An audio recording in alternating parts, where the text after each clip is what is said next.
জানাজা সামনে রেখে ভাষণ দেওয়ার প্রচলন দিন দিন বাড়ছে। প্রায়ই দেখা যায় সমাজের গুরুত্বপূর্ণ কারো লাশ সামনে রেখে দীর্ঘ সময় ধরে নানা স্তরের লোকজন পালা করে বক্তৃতা করে যাচ্ছেন, অথচ জানাজার নামাজের পূর্বে পরিবারের পক্ষে একজন এবং ইমাম সাহেবের মৃত্যু চিন্তামূলক সংক্ষিপ্ত কথাই যথেষ্ট হয়ে যায়।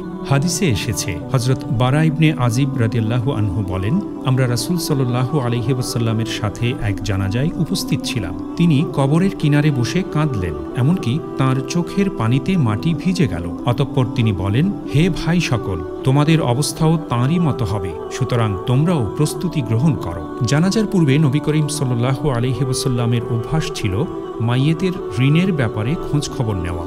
সহিহ বুখারীর এক হাদিসে বর্ণিত হয়েছে, কোন এক সাহাবীর লাশ সামনে রেখে নবী করিম সাল্লাল্লাহু আলাইহি ওয়াসাল্লাম প্রশ্ন করেছিলেন, তার কোনো ঋণ আছে কি? জবাবে সাহাবীরা বলেছিলেন, তার ঋণ রয়েছে। নবী করিম সাল্লাল্লাহু আলাইহি ওয়াসাল্লাম বললেন, তোমরা তার জানাজার নামাজ পড়ে নাও, কেননা আমি তার ঋণ থাকাবস্থায় জানাজার নামাজ পড়াবো না।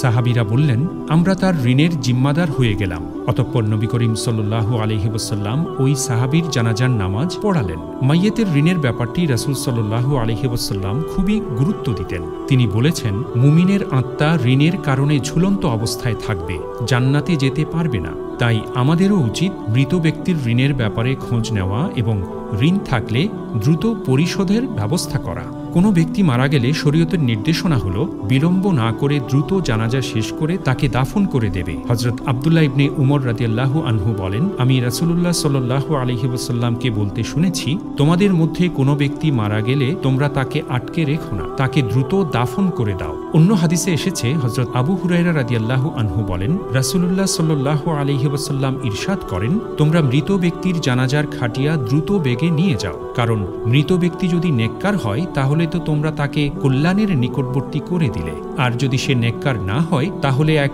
অকল্যাণকে তোমাদের কাঁধ থেকে নামিয়ে দিলে। এই সকল দলিলের আলোকে ইসলামিক স্কলারগণ মৃত ব্যক্তির গোসল, জানাজা ও দাফন সংক্রান্ত যাবতীয় কাজ দ্রুত শেষ করাকে উত্তম বলেছেন এবং বিনা কারণে বিলম্ব করাকে মাকরুহ বলেছেন।